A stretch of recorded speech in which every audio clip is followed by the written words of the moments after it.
চার দফা দাবিতে বিকেলে প্রতীকী গণ অনশন কর্মসূচি জগন্নাথ বিশ্ববিদ্যালয়ের শিক্ষক শিক্ষার্থীদের। সরকারের কাছ থেকে সুস্পষ্ট ঘোষণা চান তারা। নোবেল বিজয়ী হলে অন্ততপক্ষে আপনি আপনার অভিভাবকের জায়গা থেকে ভূমিকাটুকু পালন করেন। আমাদেরকে বেয়াদবি করার সুযোগ দিবেন না।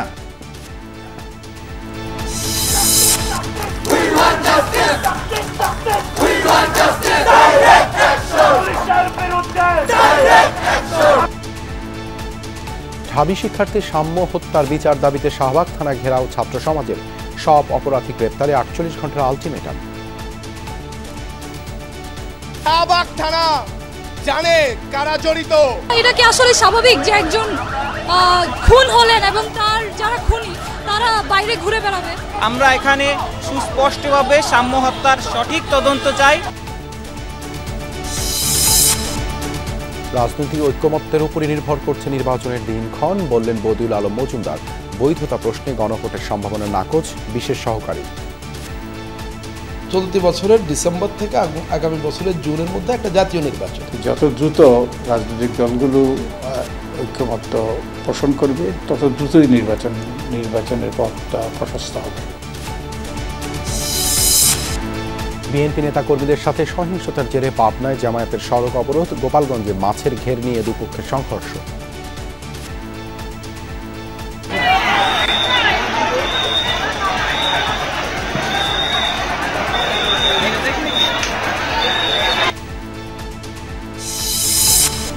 ফারাক্কা বাঁধের বিরূপ প্রভাবে ক্ষতিগ্রস্ত ভাটির জনপদ। স্বাভাবিক গতিপথ হারিয়েছে পদ্মা। প্রাকৃতিক দুর্যোগের মুখোমুখি তীরের বাসিন্দারা।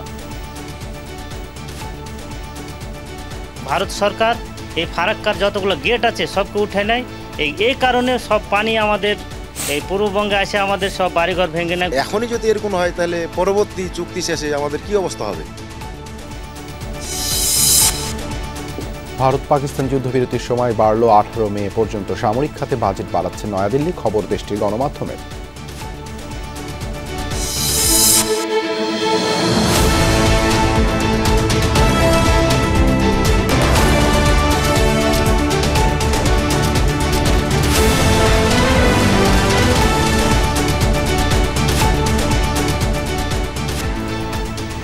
আমন্ত্রণ দুপুরে বাংলাদেশে আপনাদের সাথে আছি আমি দেবাশিস রঞ্জন সরকার। এতক্ষণ শিরোনাম দেখছিলেন।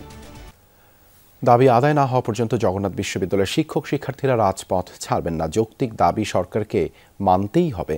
সেই পর্যন্ত কাকরাইল মোড়ে চলবে অবস্থান, এমন ঘোষণা বিশ্ববিদ্যালয়টির শিক্ষক সমিতি নেতাদের। দাবি আদায়ে বিকেল 3টায় গণ অনশন কর্মসূচির ডাক দেওয়া হয়েছে। এদিকে আবাসন ভাতাসহ 4 দফা দাবির চলমান কর্মসূচিতে বিশ্ববিদ্যালয়ের সাবেক শিক্ষার্থীরাও অংশ নেন।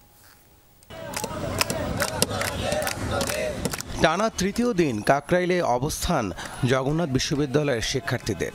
আবাসন বৃত্তি চালু করা সহ 4 দফা যৌক্তিক দাবি মেনে নিতে সরকারের প্রতি আহ্বান জানান তারা। সবার জন্য মেস ভাড়ার জন্য কত টাকা খরচ করতে হইতেছে একটা স্টুডেন্টই সেটা বুঝতে পারবে। জগন্নাথ বিশ্ববিদ্যালয় হয়তো একটা পরগাছা এরকম ভাব দেখে আমাদেরকে অবহেলিত করছে। আমরা এরকম একটা পর্যায়ে চলে আসছি যে এখান থেকে শূন্য হাতে ফিরে যাওয়াটা আসলে খুবই লজ্জাজনক। আমরা শতভাগ আশাবাদী যে ডক্টর মোহাম্মদ ইউনূস তিনি একজন মানবিক মানুষ।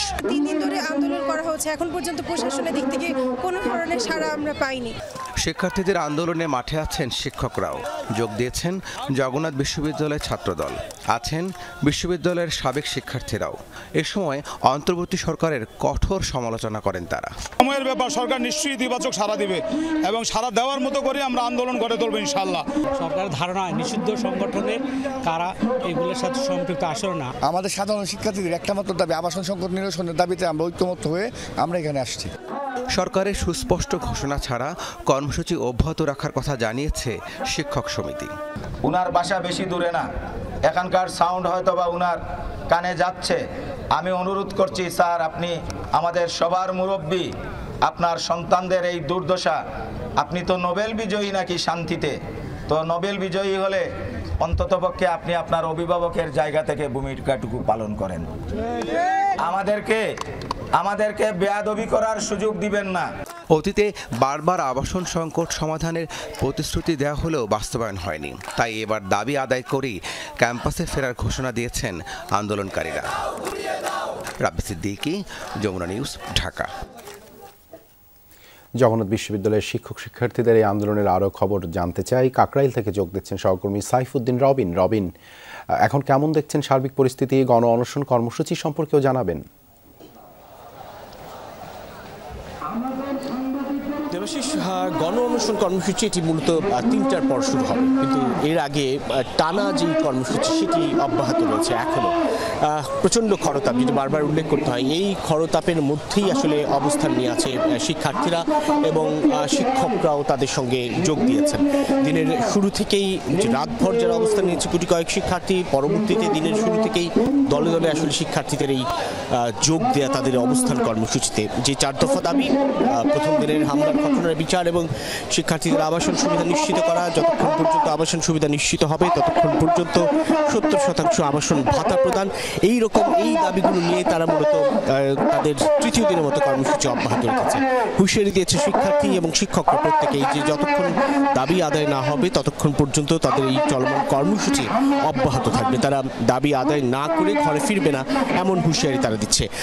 বিচ্ছিন্নভাবে, বিক্ষিপ্তভাবে, জোটবদ্ধ হয়ে শিক্ষার্থীরা আসলে তাদের এই অবস্থান কর্মসূচি অব্যাহত রেখেছেন। এবং যদি বলতে চাই, একেবারে কাকরাইল মোড় খানিক আগেই জুমার নামাজ শেষ হলো, তারপর আবার নতুন করে যুক্ত হচ্ছেন প্রাক্তন বর্তমান শিক্ষার্থীরা।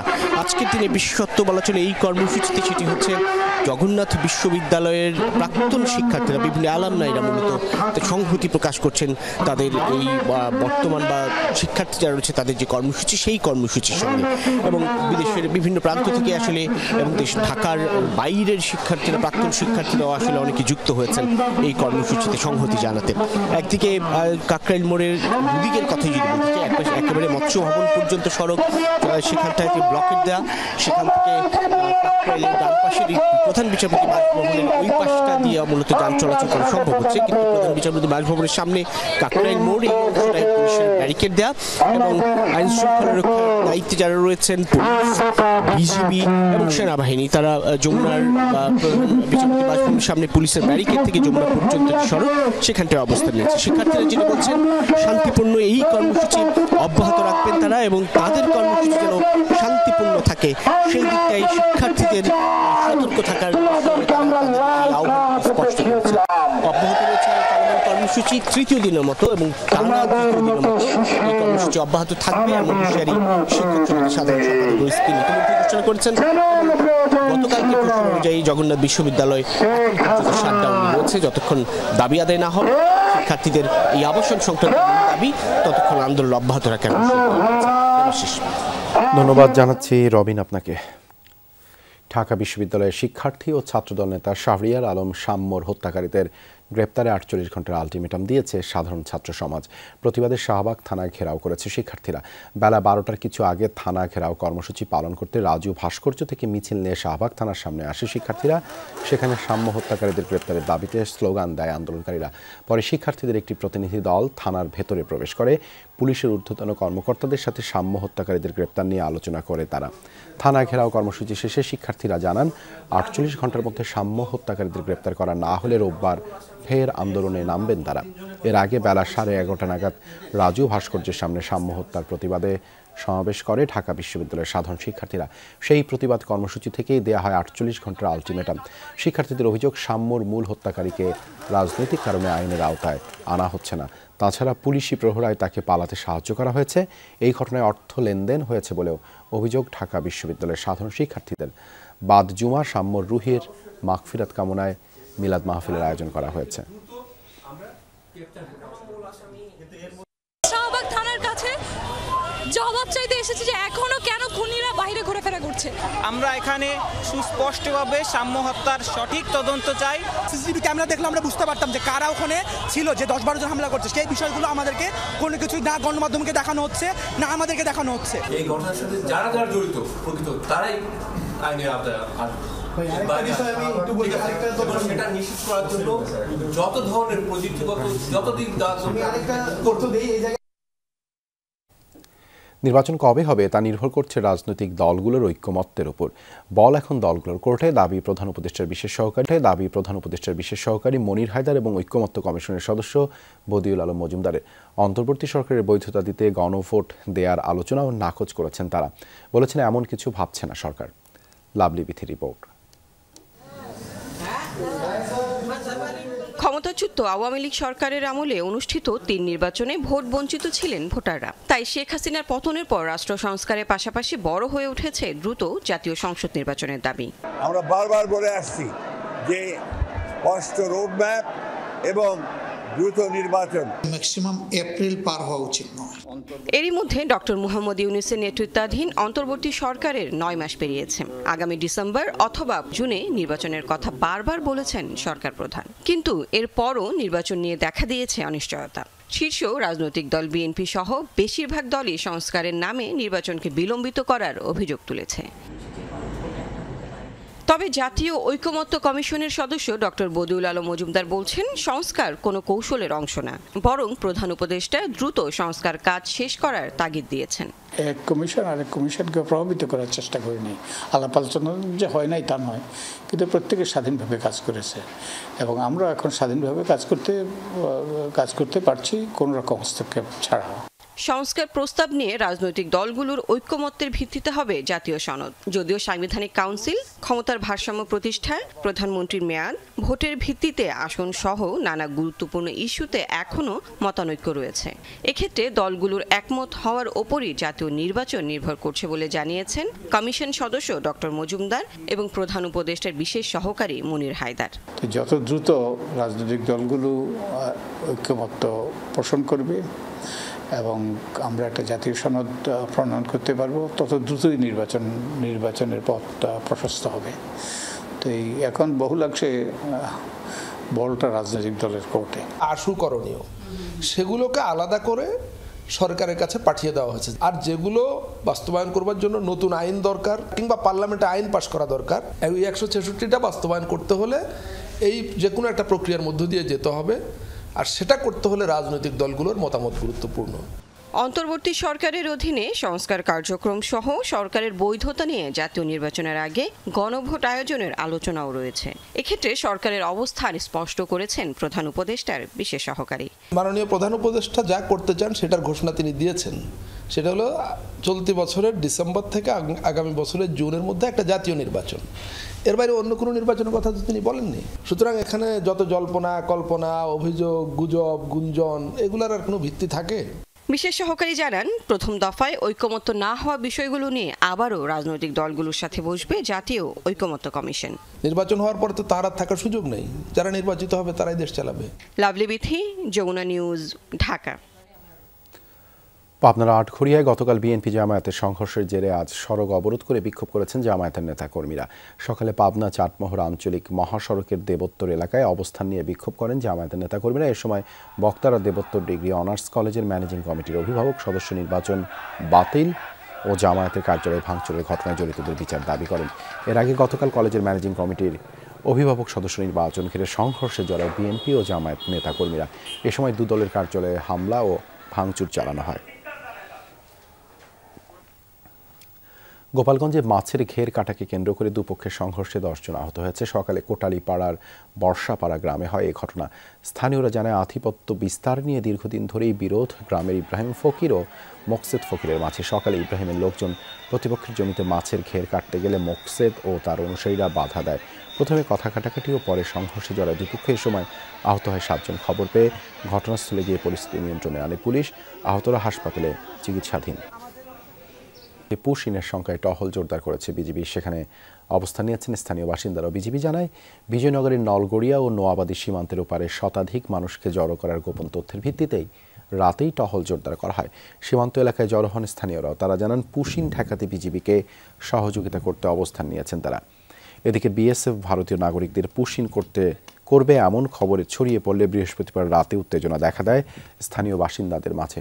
মসজিদের মাইকে ঘোষণা দিয়ে সীমান্ত এলাকায় জড়ো হতে থাকেন তারা। এই ঘটনার ভিডিও ছড়িয়ে পড়ে সামাজিক যোগাযোগ মাধ্যমে।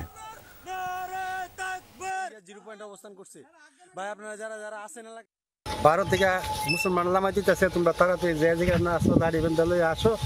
হ্যাঁ, এই ব্যাপারে তখন আমরা জনগণ বহুত লোক বর্ডারের মধ্যে চাপ দিছি। দুইটা থেকে এখান থেকে মানুষ আসতেছে, দেখতেছে, টহল দিতেছে, বিজিবি নিয়ে পরামর্শ করতেছে এবং যা যা করা দরকার সবকিছুই করতেছে মানুষে। পুশিনের যেহেতু একটা মেসেজ ছিল, সেই অনুযায়ী আমাদের টহল জোরদার করা হয়েছে এবং আমাদের এই বর্ডার দিয়ে পুশিংটা অ্যাকসেপ্ট করবো না বেসিক্যালি। বিজিবি টহলটাকে প্রচন্ড জোরদার করা হয়েছে এবং এটার সঙ্গে হচ্ছে আপনার সাধারণ জনগণের স্বতঃস্ফূর্ত অংশগ্রহণ, মানে সবাই চলে এসছে।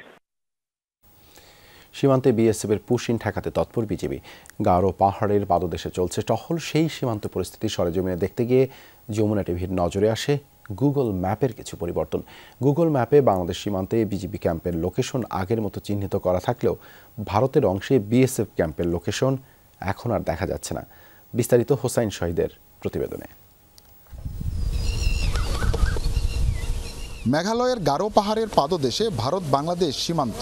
এই সীমান্তে বিএসএফের পুশিন ঠেকাতে তৎপরতা বাড়িয়েছে বিজিবি। পাশাপাশি মাইকিং করে সীমান্তবর্তী এলাকাবাসীকে সতর্ক করা হচ্ছে। মসজিদে মাইকিং করে দিয়েছে যে গরু বাছুর নিয়ে বর্ডারে যাওয়া যাবে। যে ইন্ডিয়া ক্যাম্পগুলো আছে, ক্যাম্পগুলোতে তুলনামূলকভাবে বিএসএফ বাড়তি। নারী ও শিশুসহ বিভিন্ন মানুষজনকে পুশিন করছে অবৈধভাবে।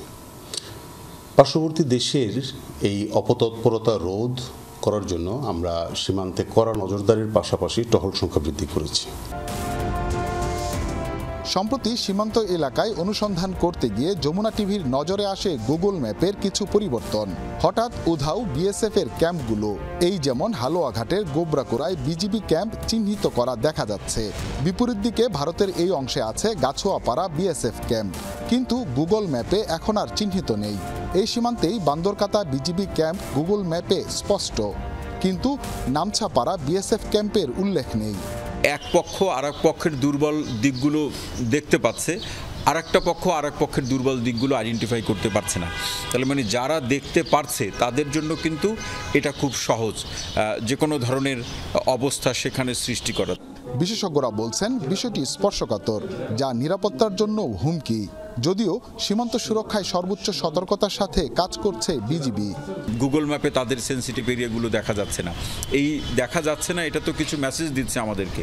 তো সেই মেসেজের প্রেক্ষাপটে আমাদের গৃহীত ব্যবস্থায় যে পরিবর্তনগুলো আনা প্রয়োজন সেটা পরিবর্তন করবেন। এখন শুধু অফলাইনে দায়িত্বশীল হলেই হবে না, অনলাইনেও কিন্তু দায়িত্বশীল হওয়া প্রয়োজন। ওদের যে ক্যাম্পগুলো আছে ও লুকিয়ে রাখার চেষ্টা করলো, আমি তো জানি ক্যাম্পগুলো কোথায় আছে। অনেক জায়গায় আমি দেখেছি যে বিজিবি ক্যাম্পের লোকেশন দেখাচ্ছে। এটা আমরা বলবো যে যদি সম্ভব হয় এটা উইথড্র করে দেওয়া। দেখা যাচ্ছে চলাচল করছে ভারতের যানবাহন, নেই কোনো কাঁটাতার। গারো পাহাড়ের পাদদেশে বিভিন্ন দুর্গম এলাকায় ঠিক এ ধরনের কিছু এলাকা রয়েছে যেখান থেকে বাংলাদেশ এবং ভারতের সীমানা বোঝা যায় না। অরক্ষিত এইসব সীমানাকে নজরদারির মধ্যে রেখেছে বিজিবি। বলছেন এই বর্তমান সময়কে কেন্দ্র করে দুষ্কৃতিকারীরা যেন এইসব জায়গা ব্যবহার করে কোনো অঘটন ঘটাতে না পারে, সেজন্য সচেষ্ট তারা। গেল বুধবার গভীর রাতে বিজিবির ময়মনসিংহ সেক্টরের আওতাধীন কুড়িগ্রামের রৌমারী সীমান্তে শুরু হয় কালবৈশাখী ঝড়। কিন্তু দায়িত্বপূর্ণ এলাকায় টহল ছেড়ে একটুও সরেনি বিজিবির একটি দল। বজ্রপাতে নিহত হন বিজিবি সদস্য রিয়াদ হোসেন। হুসাইন শাহিদ, যমুনা নিউজ, ময়মনসিংহ। 16 মে আজ ফারাক্কা লং মার্চ দিবস। উজানে ভারতের বাঁধ দেয়ার প্রতিবাদে এই দিনে ফারাক্কা অভিমুখে লং মার্চ করেন মাওলানা আব্দুল হামিদ খান ভাসানী। ফারাক্কা বাঁধের বিরূপ প্রভাবে চাঁপাইনবাবগঞ্জের পদ্মা নদী অববাহিকা এখন ধুধু মরু প্রান্তর। পানির প্রবাহ না থাকায় বন্ধ বিস্তীর্ণ অঞ্চলের চাষাবাদ, বেকার পদ্মা পাড়ের জেলেরাও। অথচ বর্ষা মৌসুমে অতিরিক্ত পানির তোড়ে নিদারুণ বিপর্যয় নেমে আসে এই এলাকায়। বর্ষায় দুকুল ছাপিয়ে বন্যা আর শুকনো মৌসুমে ধুধু বালুচর। 1975 সালে ফারাক্কা বাঁধ চালুর পর থেকে এই রূপই দেখতে হচ্ছে পদ্মার তীরবর্তী মানুষকে। যখন পানি দরকার সেই শুকনো মৌসুমে চাঁপাইনবাবগঞ্জের পদ্মা নদীর অববাহিকায় ধুধু প্রান্তর। ব্যাহত বিস্তীর্ণ এলাকার জমির চাষাবাদ, বেকার হয়ে পড়েছে মৎস্যজীবীরা। ফারাক্কা যেদিন থেকে বাঁধ হয়েছে সেদিন থেকে পদ্মার আমাদের এই অবস্থা।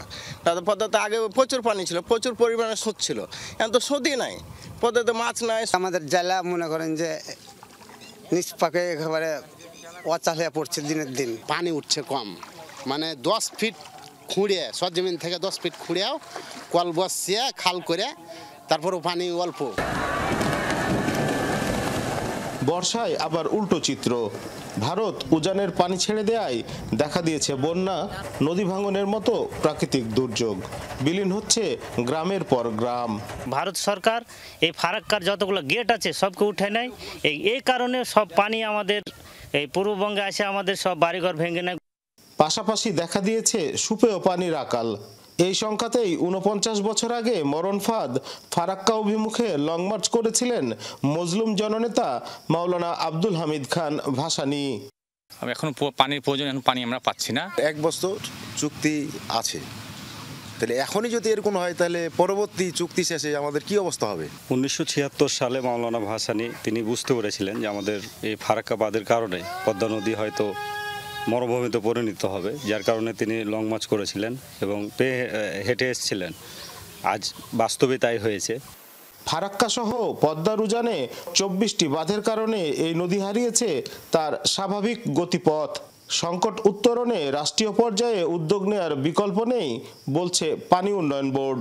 তাদের যেই পরিমাণ পানি দরকার তারা তো বিভিন্ন ব্যারেজ দিয়ে পানিগুলো ডাইভার্ট করে নিয়ে ইরিগেশন বা তাদের যে পরিমাণ কাজে লাগে সেগুলোই তারা ইউজ করে, এবং ওই অঞ্চলে যে নদী ভাঙন যাতে না দেখা দেয় সেই জন্য তারা সেই অঞ্চলটুকু প্রোটেক্ট করেও ফেলেছে। শুষ্ক মৌসুমের যে পানির হিস্সা সেটা আসলে চুক্তি দিয়ে আপনার বাস্তবায়ন করতে হবে। ভারতের ফারাক্কা ব্যারেজের কারণে বাংলাদেশের প্রমত্তা পদ্মা এখন মরুভূমি প্রায়। 1996 সালে বাংলাদেশ ভারত পানি বন্টন চুক্তির আওতায় যে পরিমাণ পানির ন্যায্য হিস্সা পাওয়ার কথা ছিল তা শুষ্ক মৌসুমে কখনোই মেলেনি। 2026 সালে সে চুক্তি শেষ হলে বাংলাদেশের এই করুণ অবস্থা থেকে মুক্তি মিলবে কিনা সে বিষয়ে আরও শঙ্কা দেখা দিয়েছে। মনোয়ার হোসেন জুয়েল, যমুনা নিউজ, চাঁপাইনবাবগঞ্জ। রাজবাড়ীর পদ্মা, গড়াই সহ বিভিন্ন নদীতে পানি কমে যাওয়ায় দেখা দিয়েছে সংকট। এতে কৃষি জমিতে সেচ সংকটের পাশাপাশি পানির স্তর নিচে নেমে অনেক এলাকার নলকূপে পানি মিলছে না। খাল বিলে পানি কমে যাওয়ায় দেশীয় প্রজাতির মাছের যোগানও কমেছে। কৃষিকাজে ভূগর্ভস্থ পানির ব্যবহারে বেড়েছে উৎপাদন খরচ। বড় নদীগুলো খনন করে নাব্য ফিরিয়ে আনার দাবি স্থানীয়দের। সুবিশাল পদ্মার জায়গায় জায়গায় চর, হঠাৎ দেখলে নদীর এক এক অংশকে মনে হবে খাল। সম্প্রতি পদ্মা ও গড়াই নদীর পানি কমে যাওয়ায় রাজবাড়ির ওপর দিয়ে বয়ে যাওয়া চত্রা, চন্দনা, মরাকুমার ও হাজরাখালী নদী সহ ছোট বড় 50টি খাল পানি শূন্য। এতে ব্যাহত হচ্ছে চাষাবাদ, দেখা দিয়েছে সেচ সংকট। এছাড়া স্তর নিচে নেমে যাওয়ায় নলকূপে উঠছে না পানি। কি বলে পানি উঠতেছে না, ছাড়াতে পানি কম উঠতেছে, নদীতে পানি কম, পুকুর পুষ্করণী শুকিয়ে গেছে। শাখা নদীগুলোতে অনেক সময় পানি থাকে না, এর কারণে আমাদের সেচ ব্যবস্থা কৃষিক্ষেত্রে অনেক ক্ষতিগ্রস্ত হয়। অপরিকল্পিত নদী ও খাল খননকেই সংকটের জন্য দায়ী করছেন স্থানীয়রা। শাখা নদী ও খাল বিলে পানি প্রবাহ বাধাগ্রস্ত হওয়ায় দিন দিন সমস্যা বাড়ছে। কমছে দেশীয় প্রজাতির মাছের যোগান। কৃষিকাজে ভূগর্ভস্থ পানির ব্যবহারে বাড়ছে উৎপাদন খরচও। পদ্মা, গড়াই নদী, আপনার যমুনা, এগুলো ধরেন ওই পানি শুকিয়ে যায়, এই কারণে নদীটা একটু খনন করলে পরে আমরা এই পানিগুলো একটু পাবো। ছেলে পানি ওঠে না, আচ্ছা 1 ঘন্টা চালাবেন নালি পরে দেখা গেছে 1 লিটার তেল পুড়ে যায়। আচ্ছা তাতে আমার ভুঁই বেজে 5%, খুব অভাব, পানির অভাবেই ক্ষেত করা হয়নি। এই নদী কাটে দিলে অনেক ভালো হতো, এর আগে কাটছে সেরকম ভাবে যেভাবে কাটার কথা ছিল সেভাবে তো কাজ হয় নাই। জেলা কৃষি সম্প্রসারণ অধিদপ্তরের কর্মকর্তা জানান, পদ্মা নদীতে পানি ধরে রাখার পাশাপাশি শাখা নদীতে জল প্রবাহ সচল থাকলে সমস্যা অনেকাংশেই কমবে। আর জেলা পানি উন্নয়ন বোর্ড বলছে, বিভিন্ন নদীর পানি ধরে রাখতে পাংশায় গঙ্গা ব্যারেজ স্টাডি কার্যক্রম চলমান। ব্যারেজ করতে পারলে সংকট সমাধান সম্ভব। নদী ভূগর্ভস্থ যে সমস্ত পানি উত্তোলন করা হয় অর্থাৎ পুনর্ভরণ সহ শাখা নদীগুলোর মুখে যদি আমরা ড্যাম তৈরি করি বা রাবার ড্যাম তৈরি করি, আমরা মূল নদী থেকে পানি প্রবাহের ব্যবস্থা নেওয়া যেতে পারে। ভবিষ্যতে এই গ্যাঞ্জেস ব্যারেজ স্টাডি কার্যক্রমের মাধ্যমে যখন আমরা গ্যাঞ্জেস ব্যারেজ করতে পারবো, তখন দেখা যাবে যে এই জায়গাগুলোতে আপনার নদীগুলোতে পানি ধরে রাখার একটা পর্যাপ্ত সুযোগ হবে, নদী খাল বিল। বড় নদীগুলোর সাথে সংযুক্ত শাখা নদী ও খালে পানির প্রবাহ নিশ্চিতকরণে পুনরায় খননের দাবি তুলেছেন ভুক্তভোগীরা। একই সাথে পাংশায় পদ্মা নদীর ওপর গঙ্গা ব্যারেজ প্রকল্প বাস্তবায়নেরও দাবি তাদের। সাইফ আহমেদ, যমুনা নিউজ। কক্সবাজারে চিকিৎসা সেবার দশা রীতিমতো বেহাল। স্থানীয় রোহিঙ্গা মিলে প্রায় 40 লাখ মানুষের ভরসা একটি মাত্র সরকারি হাসপাতাল, সেখানেও জনবল সংকট চরমে। 250 শয্যার হাসপাতালে জোড়াতালি দিয়ে চলছে চিকিৎসা কার্যক্রম। বিশ্বব্যাংকের প্রকল্প বন্ধের পর অবস্থা আরও করুণ। কক্সবাজার জেলায় প্রায় 28 লাখ মানুষের বসবাস। 2017 সাল থেকে যুক্ত হয়েছে মিয়ানমার থেকে পালিয়ে আসা 14 লাখের বেশি রোহিঙ্গা। এই বিপুল জনগোষ্ঠীর একমাত্র ভরসা 250 শয্যার সদর হাসপাতাল, যেখানে বর্তমানে 69 জন চিকিৎসক, 18টি পদ খালি। চিকিৎসক সংকটের কারণে সম্প্রতি সিসিইউ বন্ধ ছিল 5 দিন। সংকট নিরসনে পর্যটন শহর কক্সবাজারে সরকারি হাসপাতালের দাবি স্থানীয়দের। আমি দাবি জানাবো যে চাইনিজ গভর্নমেন্ট, চীনা সরকার যে 3টা হাসপাতাল সাহায্য করবে বলছে, এটা যদি একটা কক্সবাজারে হয়। সেবাদান করার জন্য অবশ্যই এই যে সেবাটা আছে এটা অপ্রতুল, এটা অবশ্যই ওয়ার্ল্ড ক্লাস একদম বিশ্বমানের করে আপনাকে করতে হবে এবং এটা সেবা বাড়াতে হবে। 2019 সালে বিশ্বব্যাংকের অর্থায়নে স্বাস্থ্য ও জেন্ডার সাপোর্ট প্রকল্পের আওতায় নিয়োগকৃত 199 জন জনবল দিয়ে সদর হাসপাতালে চালু হয় আইসিইউ, সিসিইউ, জরুরি প্রসূতি এবং শিশু সুরক্ষা সেবা। গত অক্টোবরে প্রকল্পের মেয়াদ শেষ। তারপরও মানবিক বিবেচনায় 84 জন শিক্ষক ও নার্স বিনা বেতনে 8 মাস ধরে সেবা দিচ্ছেন। ওনারা যদি চলে যায়, আমাদের বাকি পুরনো যে ডাক্তাররা আমরা কাজ করে যাচ্ছি, এদের পক্ষে এত বেশি ওভারলোড বিনা বেতনে করাটা আসলে আমাদের জন্য ডিফিকাল্ট হবে। এখানে অনেক দিন থেকে কাজ করতেছে, আজকে প্রায় 4 বছর হয়ে যাচ্ছে। 8 মাস থেকে যে আমি বিনা বেতনে কাজ করতেছি, সেটা আসলে এই সিসিইউর ভালোবাসা দেখে আমি কিন্তু কাজ করতেছি। জরুরি বিভাগে প্রতিদিন গড়ে 500 রোগীর বিপরীতে আছে মাত্র 3 জন চিকিৎসক। ইনডোরে গড়ে 800 থেকে 900 রোগী ভর্তি থাকে, যা শয্যা সংখ্যার প্রায় 3 গুণ। আমাদের যে ম্যান পাওয়ারের সংকট, ডক্টর এবং সাপোর্টিং স্টাফ সবগুলোই বলবো যে সংকটগুলো যদি কাটিয়ে না ওঠে তাহলে ব্যক্তিগত পর্যায়ে কিছুটা কষ্ট থেকে যায়। আমাদের সেবার মান রাখতে গেলে আমাদের এই জনবল শূন্য পদ যেগুলো আছে এগুলো পূরণ করতে হবে। পাশাপাশি আইএসও প্রজেক্টটা যত তাড়াতাড়ি শুরু করা যায় তত আমাদের জন্য মঙ্গল বলে আমি মনে করি। জোবায়েত ইবনে শাহাদাত, যমুনা নিউজ। ইসলামী সংস্কৃতির বিকাশ ও অপসংস্কৃতি রোধে ডক্টর আজম ওবায়দুল্লাহ আজীবন কাজ করে গেছেন। তার মৃত্যুতে সাহিত্য অঙ্গনে অপূরণীয় ক্ষতি হয়েছে। আজম ওবায়দুল্লাহর স্মরণ সভায় এসব কথা বলেছেন জামায়াত নেতারা। ডক্টর আজম ওবায়দুল্লাহর মৃত্যুতে সকালে রাজধানীর গার্ল গাইড অ্যাসোসিয়েশন মিলনায়তনে স্মরণ সভার আয়োজন করা হয়। দেশীয় সাংস্কৃতিক সংসদের পক্ষ থেকে আয়োজনে জামায়াত নেতারা বলেন, চট্টগ্রাম বিভাগের সাংগঠনিক দায়িত্ব পালনের পাশাপাশি আজম ওবায়দুল্লাহ দেশীয় সংস্কৃতির বিকাশে বড় ভূমিকা রেখেছেন। দুস্থ সাংবাদিকতা, সাহিত্যিক কিংবা শিল্পীদের খুঁজে বের করে তাদের সহায়তা করাও বাংলাদেশ ইসলামী ছাত্র শিবিরের সাবেক সভাপতির অন্যতম গুণ ছিল বলে উল্লেখ করেন আলোচকরা। আমরা যারা তার সহকর্মীবৃন্দ, তার জীবনের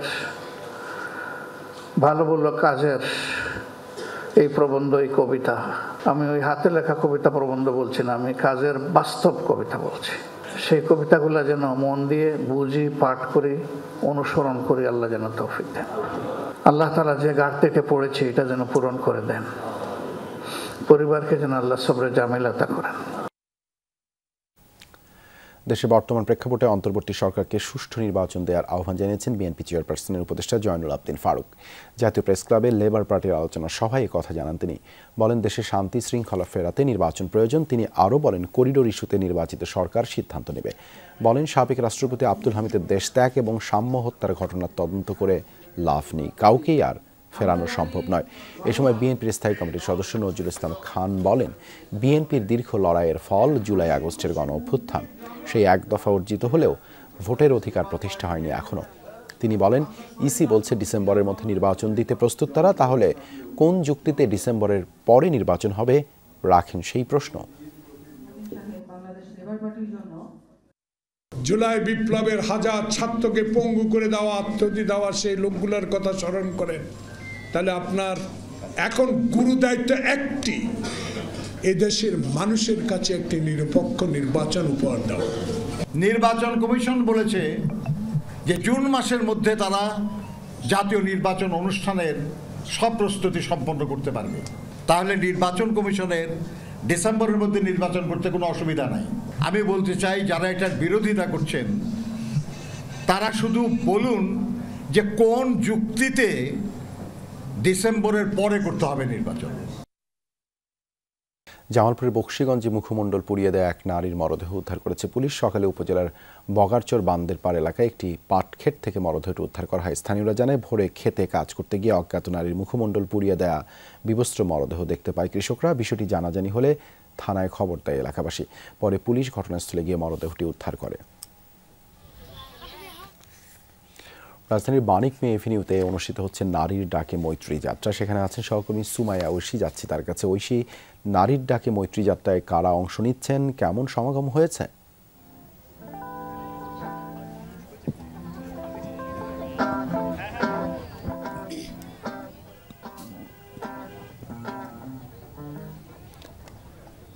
ঐশী, নারীর ডাকে যে মৈত্রী যাত্রা হচ্ছে, এখানে কারা অংশ নিচ্ছেন, সমাগম কেমন হয়েছে?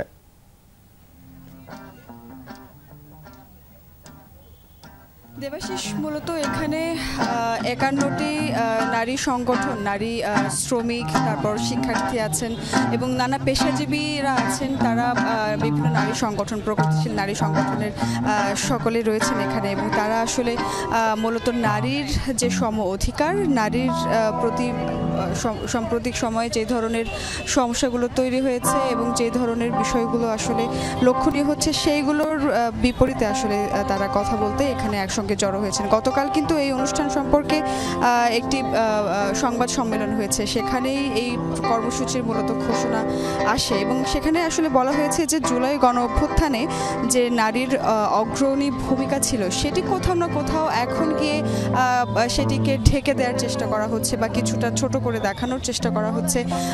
মুক্তিযুদ্ধের সময়ও আসলে নারীদের যে ভূমিকা ছিল, সেটিও পরবর্তী সময়ে সেভাবে উঠে আসেনি এবং তারা বলছেন যে সম্প্রতি সময়ে নারী সংস্কার কমিশনের বিভিন্ন সুপারিশ নিয়ে যেই ধরনের আগ্রাসী মনোভাব প্রদর্শন করা হয়েছে, তার বিরুদ্ধেও তারা আসলে কথা বলছেন এবং তারা বলছেন যে এই যে নারীর প্রতি বা নারীর বিরুদ্ধে যেই সামাজিক একটি অবস্থান তৈরি হয়েছে, সেটির বিরুদ্ধে আসলে এখন দরকার সকল শ্রেণী পেশার মানুষের নারীর ঐক্য এবং সেটির জন্য সচেতনতা তৈরির জন্যই আজকের এই কর্মসূচি। ধন্যবাদ ঐশী, যুক্ত হবার জন্য। 18 মে পর্যন্ত বাড়ানো হলো ভারত পাকিস্তানের মধ্যকার যুদ্ধবিরতি। বৃহস্পতিবার পার্লামেন্টে দেওয়া ভাষণে বিষয়টি জানান পাক পররাষ্ট্রমন্ত্রী ইসাক দার। এর আগে একই দিন দুই প্রতিবেশী সামরিক বাহিনীর মধ্যে আনুষ্ঠানিকভাবে যোগাযোগ হয়, যেখানে যুদ্ধবিরতির মেয়াদ বৃদ্ধি করতে সম্মত হয় দুপক্ষ। দুদেশের মধ্যে খুব শীঘ্রই রাজনৈতিক সংলাপ অনুষ্ঠিত হবে বলে ইঙ্গিত দিয়েছেন পাক পররাষ্ট্রমন্ত্রী। গেল সোমবার হটলাইনে যোগাযোগ করেন ভারত পাকিস্তানের সামরিক বাহিনীর কর্তা ব্যক্তিরা। এতে 14 মে পর্যন্ত বাড়ানো হয় যুদ্ধবিরতি। 4 দিনের পাল্টাপাল্টি সংঘাতের পর 10 মে প্রথম দফায় কথোপকথন হয় দুই দেশের সামরিক বাহিনীর মাঝে।